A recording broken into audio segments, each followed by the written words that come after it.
인생의 막다른 길목으로 몰려있다고 가정해 보십시오. 인생의 문제를 혼자서는 해결할 수 없을 때 사람들은 누군가를 찾습니다. 2절에는 부자들이 등장합니다. 그런데 부자들은 헛된 일과 거짓을 구합니다. 보통 구약에서 우상을 표현할 때 쓰는 용어입니다. 부자들은 재물이 우상이 될 수 있습니다.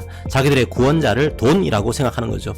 저는 크리스찬 부모들이 의외로 학벌이라는 우상에 매여 있는 걸 많이 봐왔습니다. 구원자가 예수님이 아니라 학벌이 되는 겁니다. 직장이, 외모가, 아파트가 우상이 됩니다. 심지어 자녀가 우상이 되기도 합니다. 자기 자녀들을 위해서 다른 사람들을 무시하고 멸시하는 사람들이 차고 넘치죠.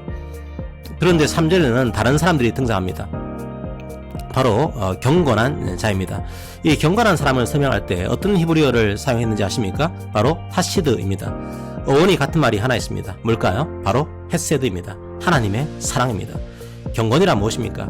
여러분들이 열심히 교회에 나오는 것, 열심히 헌금을 내는 것, 열심히 교회 봉사를 하는 것, 그게 경건의 본질은 아닙니다. 오히려 경건의 결과죠.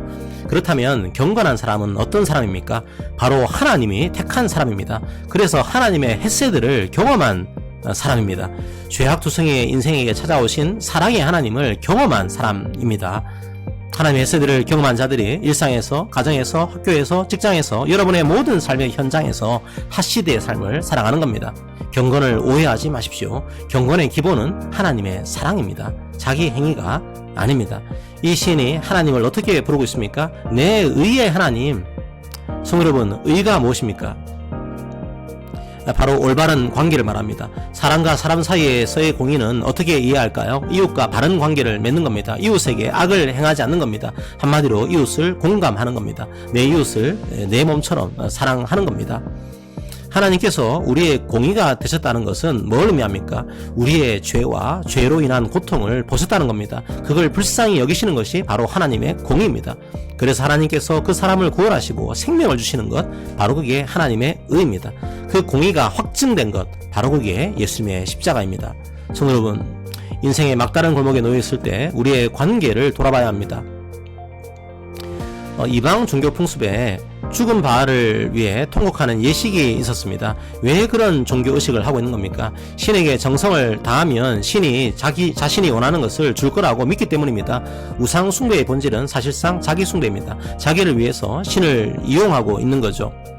그래서 시인은 자리에 누워 잠잠하라고 말하는 겁니다. 하지만 하나님이 기뻐하시는 것은 무엇입니까? 의의 제사를 드리는 겁니다. 이 의는 관계입니다. 일상입니다. 삶의 자리에서 하나님과의 관계를 회복하라는 겁니다. 하나님만을 믿고 하나님만을 의지하라는 겁니다. 그리고 자기를 위해서 이웃을 착취하지 말고 하나님의 영광을 위해서 이웃을 사랑하라는 겁니다. 헤세드를 경험한 시인이 구하고 있는 것은 무엇입니까? 바로 주의 얼굴입니다. 진정한 복은 하나님이 함께 계신가? 바로 그것입니다. 곡식과 포도주도 우리에게 한시적인 기쁨을 줍니다.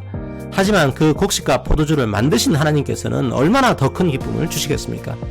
자기의 곡식과 포도주를 위해서 다른 사람을 착취하거나 다른 사람의 안식을 빼앗고 있어서는 안 됩니다. 그건 의의 제사가 아닙니다. 자, 그런데 그렇게 하나님을 구하면 우리는 무엇을 얻게 될까요? 바로 잠입니다.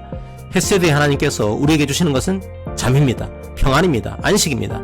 고난이 없다는 말이 아닙니다. 고난 중에도 잠을 잤다는 말입니다. 다니엘은 사자들 옆에서 잠을 잤습니다. 베드로는 죽음을 앞두고 잠을 잤습니다. 여기서 말하는 잠은 하나님을 의지할 때 오는 안식의 상태, 평안의 상태를 의미합니다. 하나님은 여러분에게 잠을 주십니다. 바로 그게 하나님의 얼굴을 구하는 자의 복입니다. 성도 여러분, 저는 여러분들이 어떤 막다른 골목에 놓여 있는지 잘 모릅니다. 그 골목이 얼마나 어두운지 저는 잘 모릅니다. 그래서 어떤 말로 위로할지도 잘 모릅니다. 단지 저는 성경 말씀으로 여러분들을 위로하기 원합니다. 여러분에게 평안한 잠을 주시기를 축복합니다.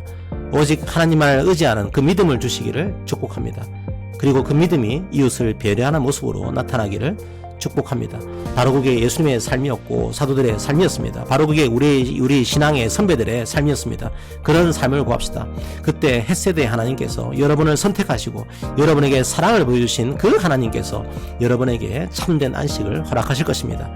하나님의 열심히 이루실 것입니다. 그 은혜가 우리 함께 걷는 교회 모든 성도들에게 가득하기를 기도합니다. 아멘.